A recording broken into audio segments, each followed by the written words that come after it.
T shirt खरीद के आ गया, सब्स्टिट्यूट इसी को कहते हैं।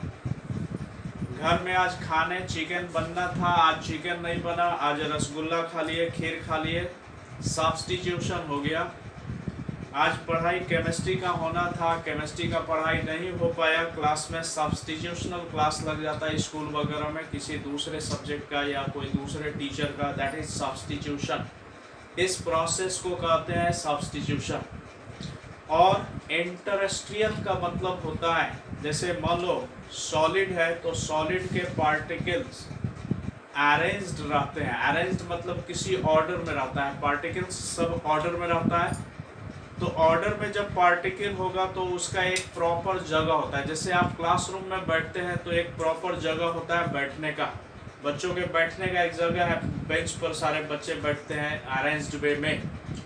अब सारे बेंच भर गया है, जगह नहीं है, कोई बच्चा अब नया आ गया, दूसरा बच्चा आ गया, कहीं जगह नहीं है, बेंच के बीच में जो गैप खाली होता है उस जगह पर बैठ गया, उस जगह को इंटरस्ट्रियल कहते हैं। बात समझ में आया? इंटरस्ट्रियल और सब्स्टिट्यूशन। तो अगर ये बात समझ में आ गया तो ठीक है, नहीं तो फिर से एक बार बता रहा हूँ। अगर क्लासरूम में सारे बच्चे बैठे हुए हैं, कोई दूसरा बच्चा आ गया, जगह नहीं है बैठने का, किसी को जगह से हटा दिया और उसके जगह पर बैठा दिए, इस प्रोसेस को कहते हैं सब्स्टिट्यूशन। और दूसरा, क्लास में सारे बच्चे बैठे हुए हैं अपने जगह पर, कहीं जगह नहीं है, कोई दूसरा बच्चा आया, कहीं जगह नहीं है, बेंच के बीच में जो खाली जगह होता है उस जगह पर बच्चा आके बैठ गया, तो इस पोजीशन को कहते हैं इंटरस्ट्रियल। बात समझ में आ गया? तो सॉल्यूशन में जब सॉल्यूट और सॉल्वेंट को मिलाते हैं तो इस तरह का कुछ अरेंजमेंट होता है। जैसे सॉल्वेंट के पार्टिकल्स अपने कहीं ऑर्डर में है, जगह पर है पार्टिकल्स, जैसे वाटर मॉलिक्यूल लिए तो वाटर में पानी के मॉलिक्यूल्स है, कहीं पर्टिकुलर जगह पर है। अब उसमें हमने सॉलिड को मिला दिया, तो सॉलिड को डाल देंगे तो दो बातें होंगी। एक बात होगा कि सॉलिड जो आपने डाला तो सॉलिड कहाँ पर जाएगा, चाहे वाटर मॉलिक्यूल को हटाएगा और उसके जगह पर जाएगा, तो इसको कहेंगे सब्स्टिट्यूशनल।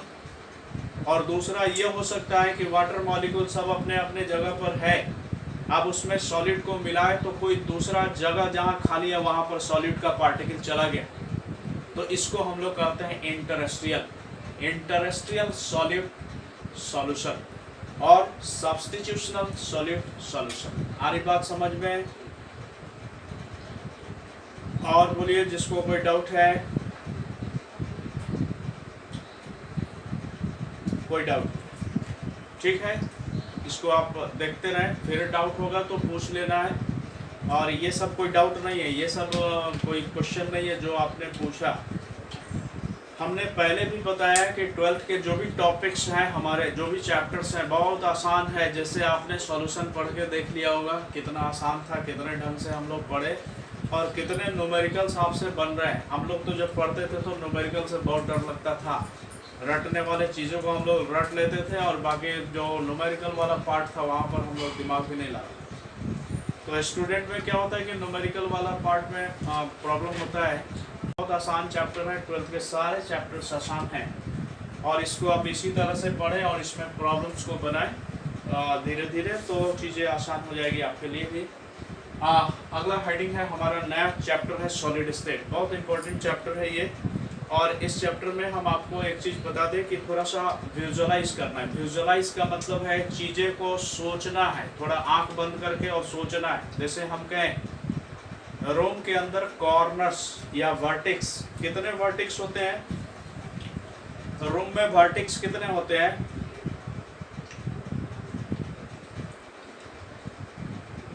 8 वर्टिक्स होते हैं। तो ये चीज़ें बताने की जरूरत नहीं है, आंख बंद करके सोचेंगे रूम के अंदर वर्टिक्स कितने होते हैं आपको दिखाई देगा, 8 वर्टिसेस होते हैं।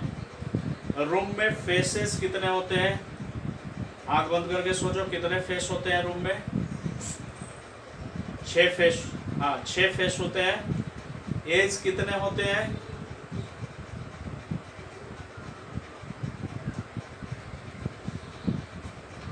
नहीं, 16 एज नहीं होंगे, आंख बंद करके सोचो। 12 होता है, 12। आधा चैप्टर तो खत्म हो गया हमारा सॉलिड स्टेट का। यही तुम लोग समझ गए, यहाँ तो बिना बताए पहले से सब पढ़ा है तुमने, बहुत बढ़िया बात है। आप ध्यान से सोचो, फिर आँख बंद करके सोचना है ध्यान से। मान लो हमारा एक रूम है, इसके ऊपर रूम है, इसके दाएं रूम है, इसके बाएं रूम है, हर तरफ room room room room room, खाली रूम भरा हुआ है, जैसे ईंट ईंट ईंट रखा हुआ है। रूम को समझो ईंट जैसा एक रूम है, दूसरा ईंट को लगा है दूसरा रूम, तीसरा रूम, चौथा रूम, रूम के ऊपर रूम, रूम के नीचे रूम, ईंट के ऊपर ईंट, ईंट के दाएं बाएं आगे पीछे हर तरफ ईंट ईंट ईंट को अरेंज करके रख दे तो कैसा दिखता है? ईंट का भट्ठा दिखता है। बात समझ में आ गया? आप ध्यान से सोचो, अगर इसी तरह का हमारा रूम बना हुआ है, हम बोले कि सॉलिड छोटे छोटे जो पार्टिकल्स हैं, सॉलिड के छोटे छोटे पार्टिकल्स जो रूम के कॉर्नर पर पार्टिकल्स हैं, रूम के कॉर्नर पर क्या है? छोटे छोटे पार्टिकल्स हैं। जैसे सोडियम क्लोराइड है तो sodium plus Cl minus, sodium plus Cl minus, इस तरह से पार्टिकल अरेंज्ड है। हम जस्ट ये बता रहे हैं, अभी हमने चैप्टर को स्टार्ट नहीं किया, हमने जस्ट ये बताया कि देखो ये चैप्टर में किस तरह से हमको इमेजिन करना है। तो ये चीज़ें आपको भी इमेजिन करना होगा, और जब ये इमेजिन करेंगे तो चैप्टर बहुत आसान हो जाए। जैसे इमेजिन वाली बात है, इसलिए हम आपको यहाँ पर दिखा रहे हैं। जैसे ध्यान से देखो तो यहाँ पर ये सोडियम क्लोराइड है, तो सोडियम क्लोराइड कैसे इसके पार्टिकल्स अरेंज्ड होते हैं, इसको बड़े ध्यान से देखें। यहाँ पर ये है सोडियम क्लोराइड, जब अरेंज्ड होता है तो यहाँ पर है सोडियम प्लस, यहाँ पर है Cl minus, sodium plus Cl minus दिखाई दे रहा है। तो आप बताएं कि यहाँ पर 8 कॉर्नर्स आपको दिख रहा है। यहाँ पर Cl minus, sodium plus, Cl minus, ये दिख रहा है। हमने एक क्यूब बनाया, एक रूम बनाया है हमने, और इस तरह से बहुत सारे रूम हो, अगर इस तरह से बहुत सारे रूम हो, बहुत सारे रूम हो, रूम के ऊपर दाएं बाएं, हाँ इस तरह से ये एक रूम है, यहाँ भी देखो ये एक रूम है, इसके ऊपर रूम होगा, इसके नीचे होगा, इसके दाएं बाएं हर तरफ रूम रूम रूम है। अब इसमें पार्टिकल्स कहाँ पर है? सिर्फ यहाँ पर कॉर्नर पर पार्टिकल है, कॉर्नर पर पार्टिकल, कॉर्नर पर, ये कॉर्नर पर पार्टिकल्स है। ये बात समझ में आ गई? अब अगर इसी क्यूब के बगल में क्यूब होगा, इस क्यूब के पीछे क्यूब होगा, इसके पीछे क्यूब होगा, इसके ऊपर भी 4 क्यूब होगा, तो यहाँ पर ये कॉर्नर का पार्टिकल कितने क्यूब में डिस्ट्रीब्यूटेड है? जल्दी सोच के बताओ। बात समझ में आ रहा है? मेरी बात समझ में आ रही है कि नहीं? 8, सबको समझ में आना चाहिए ये बात। 8, हाँ नहीं मैं समझाऊंगा नहीं, अभी मैं चैप्टर पढ़ा ही नहीं रहा हूँ, ये चीजें आएगा आगे हमारे रास्ते में, ये आएगा। जैसे अभी हमने पूछा कि रूम के अंदर वर्टिस कितने हैं, तो सबने बताया 8 वर्टिस है, बहुत बढ़िया, आपको बिना बताए समझ में आ गया। रूम में फेस कितने हैं? 6 फेसेज है, बिना मेरे बताए तुमको मालूम है। एज कितने हैं? 12 एजेस हैं, मेरे बिना बताए तुमको समझ में आ गया। तो हम जस्ट ये जानना चाहते थे कि ये भी चीज़ आपको पता है कि नहीं, ये कॉर्नर पर जो पार्टिकल है ये 8 क्यूब में डिस्ट्रीब्यूटेड होगा। नहीं पता है, कोई बात नहीं, हमने पढ़ाया ही नहीं, हमने जितना पूछा उतना बता दिया मैंने बिना पढ़ाए। मतलब आपको कुछ आइडिया है, कुछ आपको सोचने की एबिलिटी है, इसी तरह से विजुअलाइज करेंगे तो आपको ये भी चीज़ें समझ में आ जाएगा कि ये कॉर्नर के पार्टिकल 8 क्यूब्स में डिस्ट्रीब्यूटेड है। ये आगे हम बताएंगे, कोई बात नहीं समझ यहाँ पर नहीं मालूम है, कोई बात नहीं। अभी हम चैप्टर को शुरू करते हैं, ये बीच में हमारा कहीं आएगा टॉपिक, वहाँ पर हम लोग इसको सीखेंगे। क्लास में पढ़ा है स्टेट ऑफ मैटर, जल्दी बताएं स्टेट ऑफ मैटर क्या होता है? मैटर क्या होता है हम लोगों को मालूम है, मैटर क्या होता है, और state of matter, state of matter हमने पढ़ा है। 3 तरह का स्टेट है, पहला है सॉलिड, सॉलिड, दूसरा है लिक्विड, तीसरा है गैस। ये 3 स्टेट, सॉलिड, लिक्विड और गैस। आप याद करें, आपने 11th में पढ़ा है गैसियस स्टेट।